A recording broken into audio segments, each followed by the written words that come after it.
tous et bienvenue sur ma chaîne. Aujourd'hui on se retrouve pour une vidéo photo. Donc sur celle-ci, comme vous l'avez vu dans le titre, on va voir ce qui est pour moi la base de la photo. Donc c'est-à-dire le diaphragme, l'échelle de sensibilité ISO et la vitesse d'obturation. Ne vous inquiétez pas. Cette vidéo va être à la portée de tous. Je vais essayer de rentrer dans les détails, mais sans que ça devienne trop compliqué pour tout le monde. Pour ceux qui ne le savent pas encore, j'ai tout simplement fait des études en photographie. Donc, je dois dire que je maîtrise environ le sujet. Donc, c'est parti! Donc, la première chose dont on va parler, c'est le diaphragme. Le diaphragme, c'est un élément mécanique qui est dans l'appareil photo, qui, en fonction de son ouverture, laisse passer plus ou moins de lumière. Sur ce diaphragme, il y a une échelle.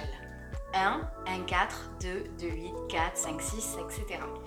Il faut savoir que plus le chiffre est petit, plus le diaphragme est ouvert et plus il laisse passer de lumière. Plus le chiffre est grand, plus le diaphragme est fermé et moins il laisse passer de lumière. Le diaphragme va servir à différentes choses. Par exemple, pour vous citer quelque chose, la profondeur de champ, mais ça va être le sujet d'une autre vidéo pour pas trop compliquer. La deuxième chose dont je vais vous parler, c'est la mesure de sensibilité ISO. Donc les ISO, comme le diaphragme, ont une échelle. 100, 200, 400, etc. Donc les ISO, qu'est-ce que c'est? C'est tout simplement l'échelle qui va permettre de mesurer la sensibilité des capteurs dans les appareils photo.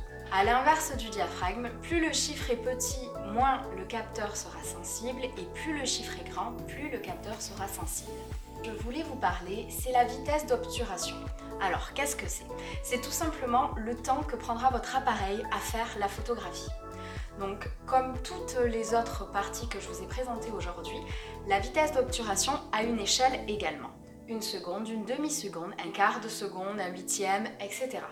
Donc, comme je vous le disais, c'est tout simplement le temps que prendra l'appareil pour faire la photo. Donc, plus vous laissez l'obturateur ouvert longtemps, plus la photo sera lumineuse et moins vous la laissez de temps, moins elle sera lumineuse. Comme vous l'avez compris, du moins je l'espère grâce à cette vidéo, ces trois choses-là, ces trois échelles ne peuvent pas être dissociées les unes des autres.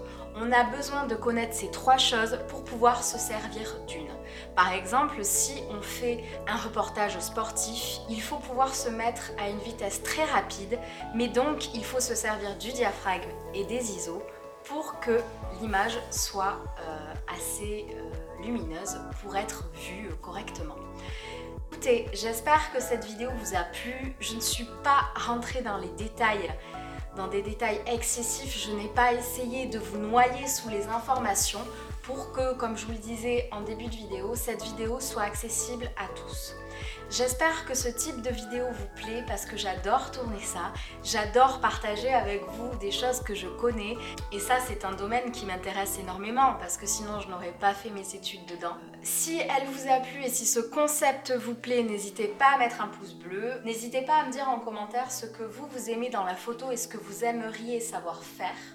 Ça peut toujours me donner des idées et je peux peut-être vous expliquer un peu plus facilement les choses, on va dire. Vous pouvez me suivre sur les réseaux sociaux, vous abonner à ma chaîne et pour le reste, je vous dis à mercredi dans une prochaine vidéo. Salut!